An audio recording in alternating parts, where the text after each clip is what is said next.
Alright everybody, hello and welcome as always. I am Sean. This is In The Mixer, episode 136 of our Isle of Man series. Happy Monday, happy new week. New week, not new me, same old me, doing dumb shit all the time. If you haven't watched our series before, if you haven't checked out the channel before, every now and then I just do something so fucking stupid that I can't really question anyone slating me in the comments or on Reddit. We might as well jump straight into the game. I'll show you what I'm talking about.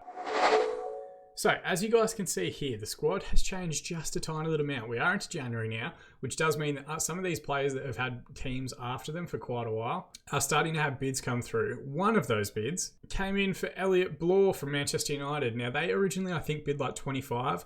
I thought, let's test the waters here. He's worth 31. Let's see if we can get double that. I asked him for 62. They came back and offered 60, and I was like, great, let's offer that out. What I didn't realise, and this is only going to show his United contract, not his contract with us, he had a 50% sell-on fee, so he was going to get half of it. And then we had already promised Tottenham 50% of that future fee. So we have broken our transfer record, smashed it in fact, more than doubled it, and not received a cent, which is one of the stupidest things that I think I've ever done. Our finances, not doing great. Really could have used £60 million to try and get us back up towards positive bank balance. We effectively let him go for a free. Tottenham actually made £30 million and Elliot Bloor made £30 million. Manchester United themselves get themselves a fantastic player and we get absolutely nothing. It's not the brightest moment for the series so far. At the same time, we've also had bids come in for Neil Peacock, which we managed to buff away from Arsenal. They're no longer interested. Tottenham are also interested. And Arnaud Henry has had 2 bids come in from Barcelona. We picked him up £50 million. He does have, and I'm going to pay attention to it moving forward, a 20% sell-on fee percentage and a £97 million release clause. 4 clubs in the Champions League. I told Barcelona they need to pay that if they want him. They kind of came back with like a structured offer, about £75 million and then $20 million over the next 3 years, which does kind of get them near that figure. If they're willing to pay it outright, I don't really have any recourse to not let him go. Otherwise, if they do bid again, we might offer him a new contract. Maybe he'll be the first player we take to £100,000 a week. Really to try and get rid of that sell-on fee percentage, or at least to increase the minimum fee release clause. But we might be in danger of losing our 5-star beauty. Because the thing is, a lot of people know once the likes of Barcelona, Real Madrid, PSG come knocking in the game, it is tough to try and keep them at bay for that long. The positive though, if you wanted to focus on the positive, we've got a new guy who's joined as well, Junior Mbungu. We signed him on a free transfer. He wasn't willing to renew his contract about 6 months ago at Malmo over in Sweden. So he joins on a free, only on 15k a week. Very, very simple, low risk transfer for us. He can play as an advanced forward, which is great. And he's actually started really well. He scored in both of his first 2 appearances for the club. 1 goal off the bench in the Premier Division. We'll go through the results in a minute. And then a goal in the FA Cup where we rotated quite a bit as well. So he's banging him in, as you might say. That's cringeworthy. I don't know why. I feel dumb. I'm trying to say clever things and they're not working out. Now, as far as the rest of the results go, it's been a little bit up and down, but I think we've got a good handle on stuff now. We, of course, in Friday's episode, beat Rapid Vienna 1-0 and then a 2-2 draw with Southampton. Frustrating that we were 2-0 up. We then rotated quite heavily. Our backup side essentially played against Portsmouth. We lost 2-1. We had 100 chances in this game. It took Jimmy Winter very late on getting an equaliser for us. And then Roy Saunders, ex-Man City striker, scored, to be fair, a very, very good goal for Portsmouth to put them through. And they're actually not having a terrible season, I think, in the Championship. They might be up in the Premier League before too long. We then drew 0-0 with Norwich in a frustrating game where, again, we created quite a bit. You can see a lot of 7 ratings for our players, but we just couldn't find the finish. Winter, Bloor and Rivera all up top, struggling quite a bit. And it did cost us in the end. We did beat Newcastle 2-1 in a good performance from everybody at home. We beat Tottenham 2-1 in an excellent performance. Junior Bungu getting his first goal in the Premier Division on his debut in the 91st minute. A wonderful assist from Elliot Bloor, his last little contribution before he left for United. Then a 3-0 victory against lower league Torquay in the FA Cup. Again, with a rotated squad, we didn't make any subs or anything. We just let the squad players get 90 minutes under their belt. And then last time out, a very good 3-2 victory against Watford. We were 3-1 up after going behind to an early goal. Rob Batch, who's one of those players that continually scores against me every time we play, did pull one back on the 73rd minute, but we had more than enough to carry ourselves through to the final whistle. It does mean today we're going to play Brighton, who are one of the most heavily invested sides in the competition itself. Look at their wage structure here, like £210,000 a week. A lot of players in over £100,000 a week, which is insane. Kin, they actually picked up from Arsenal for £113 million. They are struggling this year, down in 15th, which is very, very interesting stuff. But they do have some quality about them. We know Kin's very good. Jude Bellingham's still playing at a high level Idemar is an exceptional talent on that right wing. They've got Garcia, is it? Miguel Garcia over on the left wing. Like, they have a lot of talent. They are a better side than I think their league position is currently showing. And then we've also got Manchester City, who are just behind us on 38 points, but they do have a game in hand. So very important if we want to try and stay in these top 4 positions to get a good result against City. Keep in mind, though, we are just trying to make Europa League again. That's what we want, really. A top 6 finish would be fine. Well, really, 5th, 6th, 7th, I would take as being like, yes, we've hit our target, our goal for the season. But given that we are kind of keeping up with a lot of these sides, Manchester United being the exception, running away with the league as they always do, it would be a shame if we were to drop off in the second half of the year and not capitalise on some of the momentum that we've built throughout the Christmas period. Now, I did briefly touch on our shitty finances. We do have a little bit of wiggle room in the transfer market. I can try and adjust some stuff around to maybe bring in like a future player, to maybe keep an eye on like future talents around the world. I am also keeping an eye on a couple of wonder kids around Europe. Not necessarily because we want to be buying them now, but just if other teams start bidding on them, I don't want to miss out. But otherwise, we've got a full squad of 22. We're not really desperate for anything this particular transfer window, other than maybe getting our finances up, or maybe trying to get some of our facilities upgraded or something like that. But 2 huge games. We're going to jump through the game against Brighton now. Right, and just like that, we are ready to kick off. We're going with Mancini in goal, Mokhtar and Esteban as the defensive partnership, Carlos Andre and Fontana as the left and right fullback respectively, Lindelank midfield alongside Henri, who has been our leading assist maker for the season thus far. Barbosa will play at the 10. He's pretty much taken back his starting spot ahead of Osorio, who just hasn't worked out for us this season. Ortiz will play on the left wing now with Blore moved on. It means we need a lot of production out of Ortiz on that left-hand side. Peacock is finally back to full fitness. He'll play on the right, and Rivera, our leading scorer for the season, leads the line up top. It is a strong lineup from Brighton, but they haven't started Garcia. It looks like he might be out with a knock, which is great for us.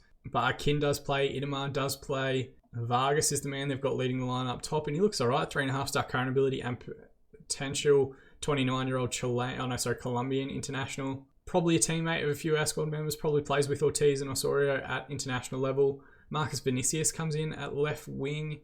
He's all right, nothing super spectacular. But again, we're £35 million. He's on a fair bit of coin a week. He'd be our highest paid player if he was with us.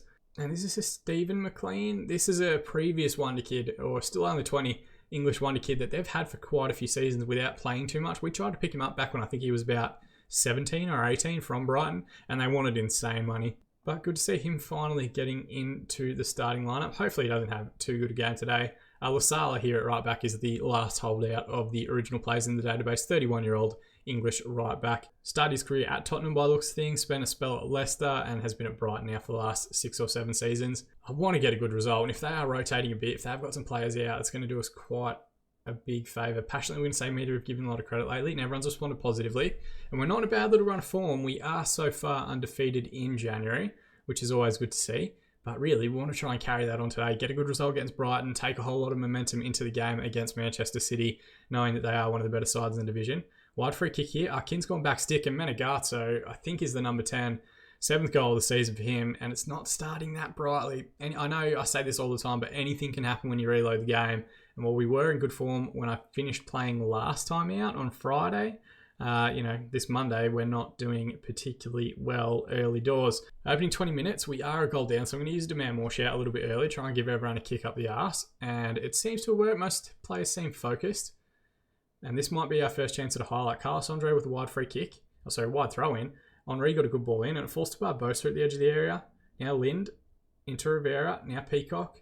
Good little reverse pass, and Barbosa with an excellent strike. We spoke about in the build-up. He's just playing a lot better a brand of football than Osorio at the minute, and he smashed that one into the top corner to draw us level after 28 minutes. Good little triangle here, not rushing anything. Lind uses the ball intelligently. Rivera to Peacock, moves it across to Barbosa, and once he gets that angle, that top left-hand corner was very much left open by the defensive line, and he just rifled that one in. Keeper could do nothing about it. We've got about 15 minutes remaining in the half. We're going to use a get creative shout. And before that comes through, we do have a highlight here for Brighton. Akin in midfield needs to be shut down. You might remember when we played Arsenal last season, he scored an absolute screamer. We didn't get to him quick enough, and he dribbled pretty much 20 yards and then smashed it into the top corner. Idemar, deep ball towards back stick. Fontana with the header away, and then Pugh follows it up for Brighton. A little bit lax there from Peacock trying to get to the ball. But at least our get creative shout has gone through now. With about 10 minutes remaining in the half, we are statistically on top, but really we need to try and find a goal advantage. 2 minutes to be added on at the end of the first half. We're through that now as the referee calls half time. 3 shots, 1 on target, 36% possession for Brighton. 4 shots, 4 on target, 64% of the ball for Isle of Man.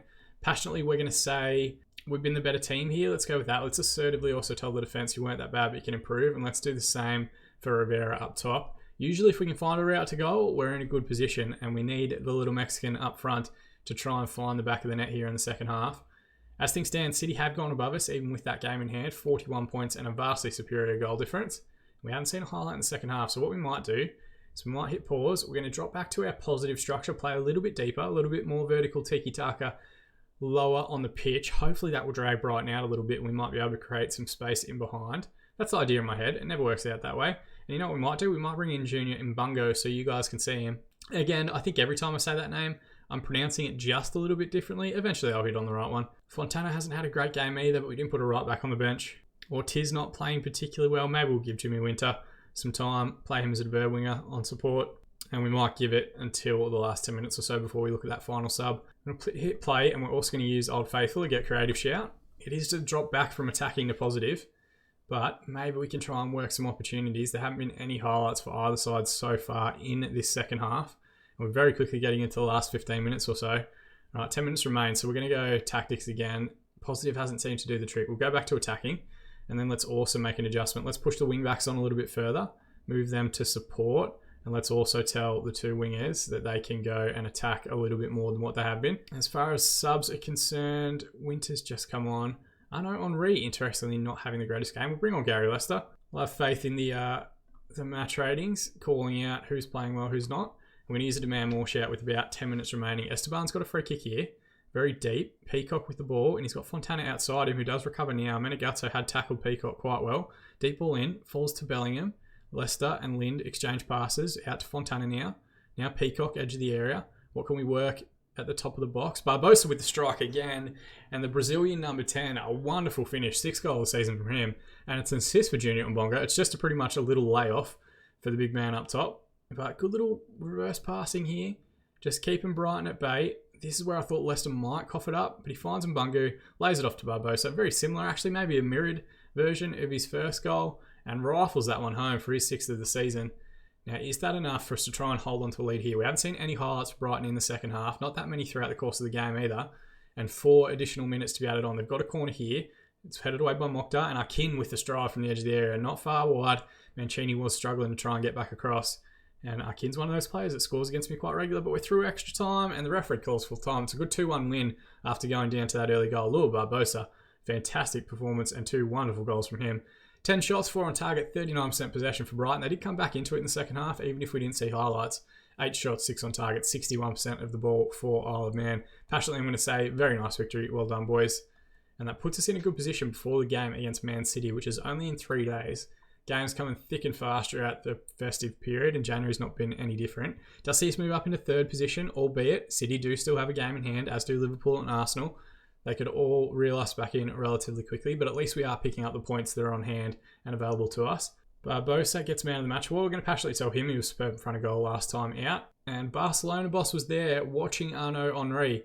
Emmanuel Alguacil, who I don't know too much about. Looks like he might have been Real Sociedad manager. Oh, geez. And then he had a big gap, like right at the start. He must have been unemployed at the start, and then 2028 before he actually got a job with Spain, then Nice, and then Olympique Marseille, and now at Barcelona for the last few seasons. Doesn't look bad, but Jesus, it seems like a step down from the usual managers that Barcelona get.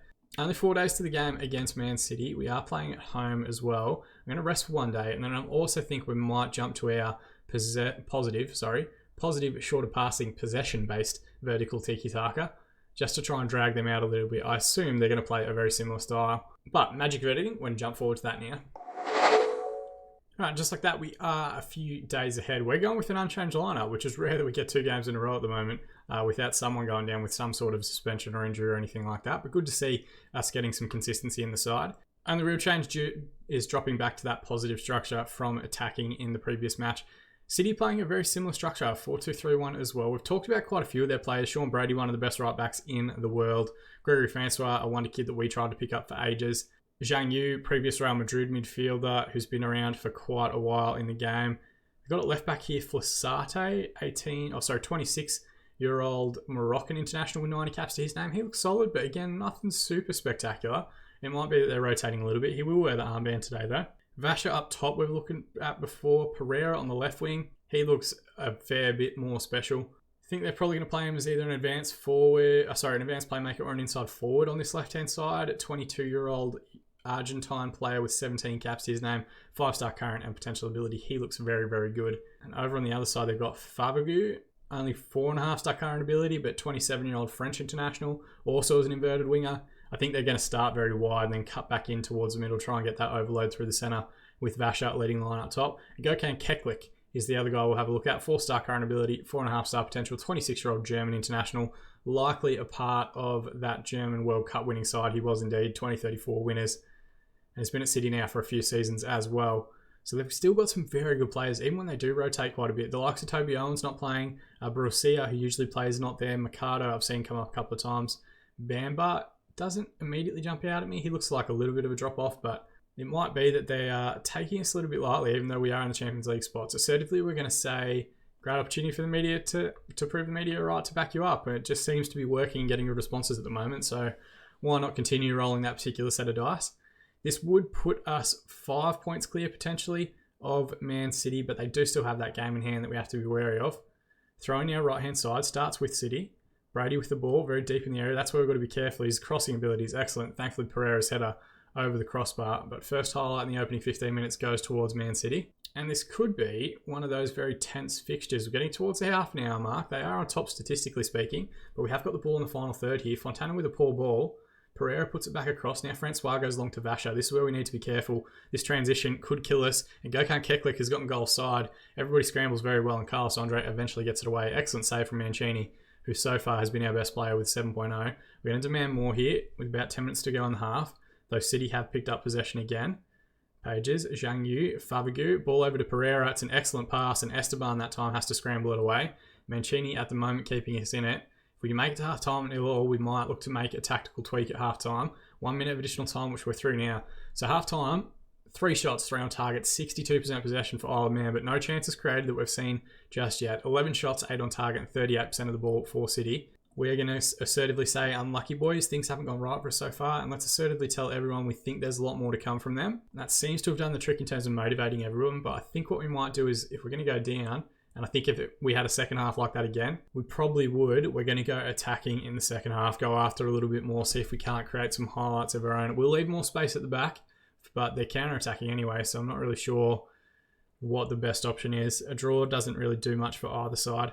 Throwing now on the right, though. Found Barbosa. Fontana manages to pick it back up. Now Lind finds Henri. Switches on if we can work this ball correctly.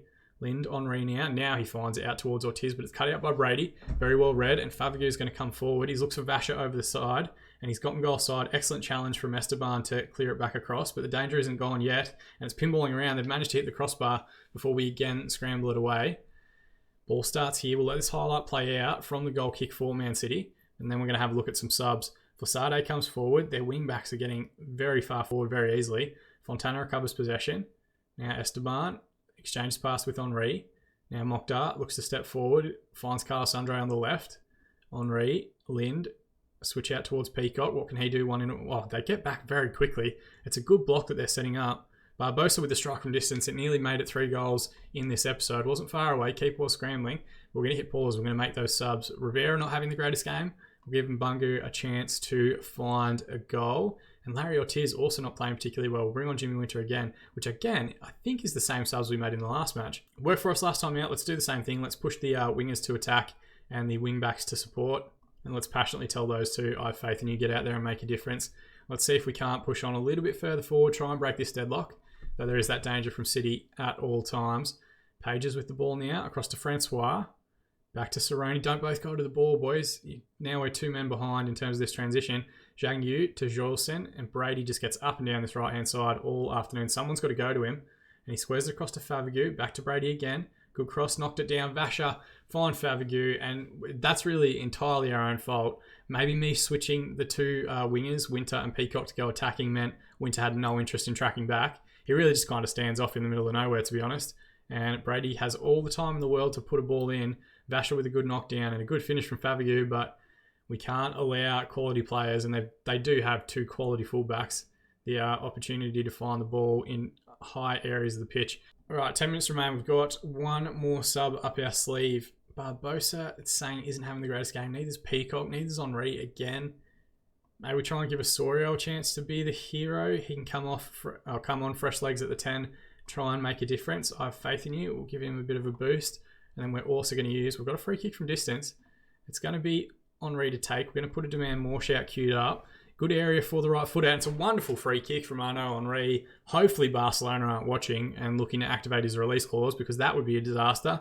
But we managed to level scores, maybe a little bit against the run of play, definitely against the amount of highlights that Man City have had. Wonderful free kick. Just wraps his foot around it. Right footed, coming back in towards the far post. Keep out the scramble, and it just snuck in beyond the upright.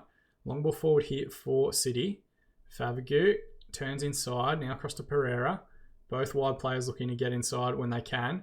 Pereira gets to the byline and he's gone down. Don't tell me it's going to be a penalty. He's going to VAR and they have given the pen. Mancini's been excellent for us. Can he try and bail us out here? Ha Zhang-Yu, the Chinese international, on that left foot. Going to look to take the pen. He sends the keeper the wrong way. I think we were very fortunate to get 1 goal back. I don't know if we have another one in us. And I've just used our demand more shout. I can use get creative apparently. So we might do that instead. Hopefully try and push everyone on. And he does the little chicken dance, the son of a bitch. City are a good side. We did beat them earlier in the season, but it was very much a different lineup and different structure that they were using. Ball forward towards Mbungo's cut out by Francois, who's had a very tidy game at the back there for City. Gökhan Keklik looks for Fabregas, and he gets a strike back across. 3-1 is too much for us to come back from. And I think I made a mistake. I think when I push those wingers to go up to attack instead of support, I've taken away our ability to track runners in wide areas, and it's hurt us in the end. Keklik just drags the man very, very well. Good reverse pass to Fabregas, and it's a good finish. But again, like Brady was just behind him. Like there's players just flooding forward at the moment for City, and we're giving them too much space in behind, trying to chase this equaliser. 89 minutes. We do have a highlight here. Winter looks to step inside. Can he get the ball forward? Skips past a couple of challenges. He's done a great run. He's gone on a great run, but can only put it to the keeper. We're going to hit pause again. 4 minutes remain additional. And let's just see about dropping these guys back to winger on support and seeing how we go in additional time. Let's see if we can create any additional highlights. There is a throw in here. It's a long one forward. Esteban will recover for us. Now Mokhtar. Back across to Lind. Now Peacock. Can we try and pull anything back late on? Make it a grandstand finish. Peacock from the wide area. Saroni straight at him though. Did well to save and hold. Good hands from the City keeper. We're through the 4 minutes of additional time now, and really, like, all I can kind of do is facepalm at this point. It's not been the greatest episode for me. 11 shots, 8 on target, 60% of the ball for us. 18 shots, 11 on target, and 40% possession for Man City. But 3-1, a good performance for them. Calmly, I'm going to say, I'm not happy with the performance out there.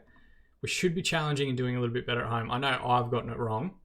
And between the Elliot Bloor transaction and the finances relating to that and the tactical decisions I've made in that match, it's not been a strong performance from me as a manager, but we go again tomorrow. Lynn suffers defeat against former club. Fabregas, with his 2 goals, gets a 9.0 match rating, which is to be expected. It does mean City go above us into 3rd spot, and Liverpool, Arsenal just behind us do have games in hand. There is potential that we will drop down to 6th before those catch-up games are played. Also, not miles behind is Tottenham, so we do have to try and keep on top of our game. And remembering we've got FA Cup and Europa League football coming up in the next few weeks, which I think is probably a good thing to look at. The second knockout round is drawn on the 3rd of the 2nd or the 2nd of the 3rd?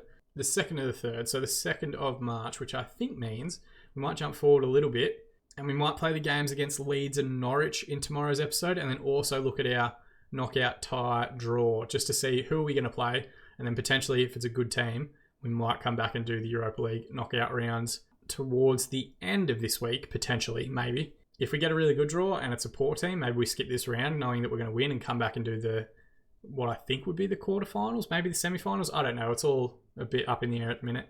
But we'll definitely come back in tomorrow's episode to do the games against Leeds and Norwich and have a look at that draw to see who we actually pull out of the hat. As always, guys, thank you so much for watching. That is the part that I appreciate the most. If you wanted to go the extra mile, do that extra little bit for the channel, help us grow as much as you can. You can drop a like on this video. It gets us higher in YouTube search results when people look for Football Manager content, or you can subscribe to the channel to be kept up to date on all of our future videos, all the way through to the release of Football Manager 2021.